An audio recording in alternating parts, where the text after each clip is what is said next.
CAPFAC 2025 के जो भी कैंडिडेट्स इंटरव्यू में अपियर होने वाले हैं, जो भी कैंडिडेट्स इंटरव्यू देंगे, जो भी पर्सनालिटी टेस्ट में पार्टिसिपेट करेंगे, तो उन कैंडिडेट्स के लिए बहुत सारे कैंडिडेट्स का क्वेश्चंस, क्यूरी, डाउट्स होता है। तो ये एक मैसेज है। इसमें मैं 3 जूम सेशन जो करूंगा, उसमें जो सब कैंडिडेट्स, ऑब्वियसली सबको कैटर नहीं कर सकता हूँ, लिमिटेड फ्यू जो इंटरेस्टेड हैं वो पार्टिसिपेट कर सकते हैं। उसके लिए कोई पेड में ज्वाइन करने की जरूरत नहीं है। बहुत सारे कैंडिडेट्स होते हैं, सबके अपने अपने इश्यूज होते हैं। बहुत सारे होते हैं पेड ज्वाइन करते हैं, बहुत सारे कैंडिडेट्स होते हैं वो चाह करके भी पेड प्रोग्राम ज्वाइन नहीं कर सकते हैं। और या फाइनेंशियल इशू है, या जो भी है कि मुझे नहीं करना है, मुझे पे नहीं करना है, ऐसे बहुत सारे बच्चे होते हैं। किसी की अपनी प्रॉब्लम है, किसी की बिलिंगनेस है। तो उनके लिए है कि अभी 3 जून सेशन जो होंगे इस संडे, यानी कि जो आपका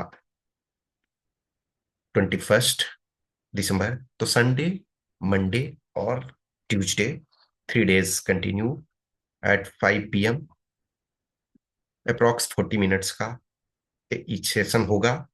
उसमें आप पार्टिसिपेट कर सकते हो। उसमें आपके क्वेश्चंस, क्यूरी और कुछ और चीजें जो होगी वो मैं डिस्कस करूंगा।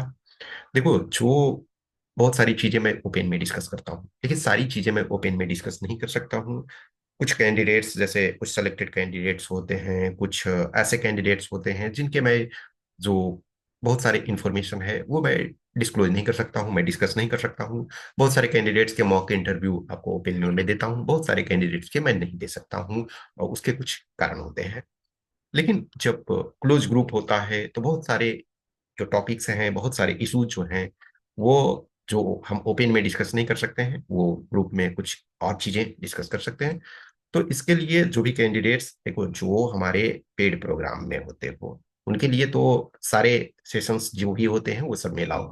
लेकिन जो नॉन पेड वाले हो, कि जिनको हमको पेड नहीं ज्वाइन करना है, हम इंटरेस्टेड नहीं है पेड वाले में, तो उनको यदि जूम सेशन आपको अटेंड करना होगा तो आपको डीएएफ अपना देना होगा। मुझे डीएएफ सेंड करोगे कि यस ये हमारा डीएएफ है, फिर मैं आपको लिंक जो है जूम का सेंड करूंगा, फिर आपके क्वेश्चन क्यूरी।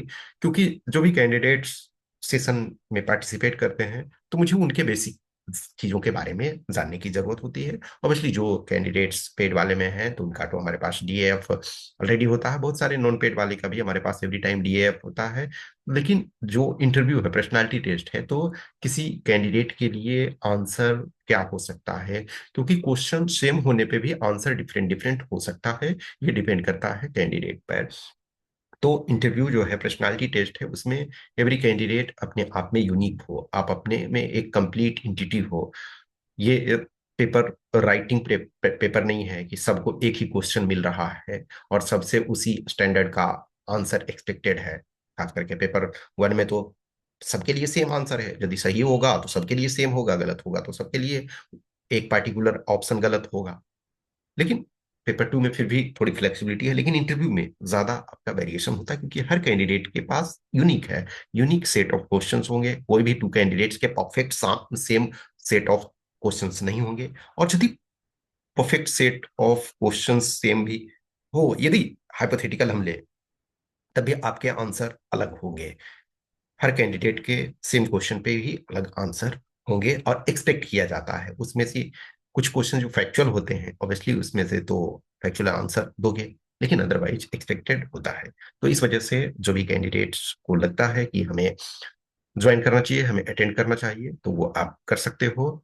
उसके लिए आपका डीएफ में पास होना चाहिए, ताकि मैं जान सकूं हाँ ये कैंडिडेट हैं, इनके ये बैकग्राउंड है, इस एजुकेशनल क्वालिफिकेशन, जो आपकी अचीवमेंट्स, जो आपकी हॉबीज है, ताकि मैं चीज़ों को और एड्रेस कर सकूं। ये एक ऑनगोइंग जर्नी है जिसमें मैं आपके साथ हमेशा जुड़ा हुआ हूँ। आप पेड प्रोग्राम ज्वाइन करते हो नहीं करते हो मुझे कोई फर्क नहीं पड़ता है। मैं किसी को कभी नहीं रिमाइंड कराता हूँ कि हाँ जी आपने ज्वाइन नहीं किया। नहीं, आपकी इच्छा है, आपको लगता है कि हमारा बेनिफिट इस स्टेप में है तो आप वो स्टेप लो, क्योंकि हर कैंडिडेट यूनिक है और हर कैंडिडेट की सिलेक्शन और नॉन सिलेक्शन की रिस्पॉन्सिबिलिटी उसकी है।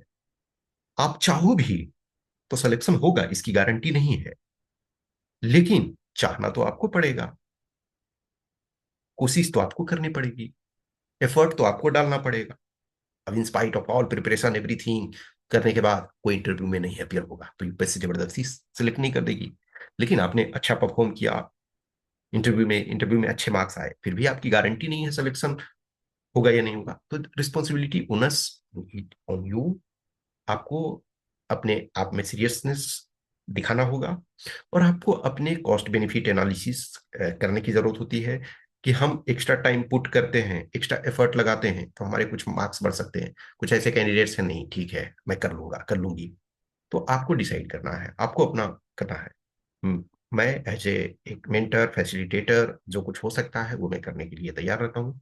तो थोड़े आपके इशूज जो कुछ होंगे वो मैं करूंगा। तो 3 सेशंस जो हैं वो आपको सबके लिए, अभी फिलहाल सबके लिए इन द सेंस सबको तो मैं कैटर नहीं कर सकता हूँ, लिमिटेड नंबर ऑफ कैंडिडेट्स जो इंटरेस्टेड होंगे, जिनको पता, जो मैसेज आप जो इस वीडियो को देख रहे हो जिनको लगता है कि ये ज्वाइन कर सकते हैं, तो आप हमें मैसेज करोगे कि या हम इंटरेस्टेड हैं और इस सेशन को, ओपन सेशन को ज्वाइन करने में। तो आप का डीएफ हमारे पास होगा, फिर आप अटेंड करोगे, आपके क्वेश्चंस क्यूरी डाउट लेंगे, मैं अपने सजेशंस दूंगा। ठीक है, तो वो आपका, यानी कि संडे एट 5 PM, फिर Monday same Monday at 5 PM, फिर आपका ट्यूसडे एट 5 PM। ठीक है, तो ये आपका 3 डेज का चलेगा, आप उसको ज्वाइन कर सकते हो।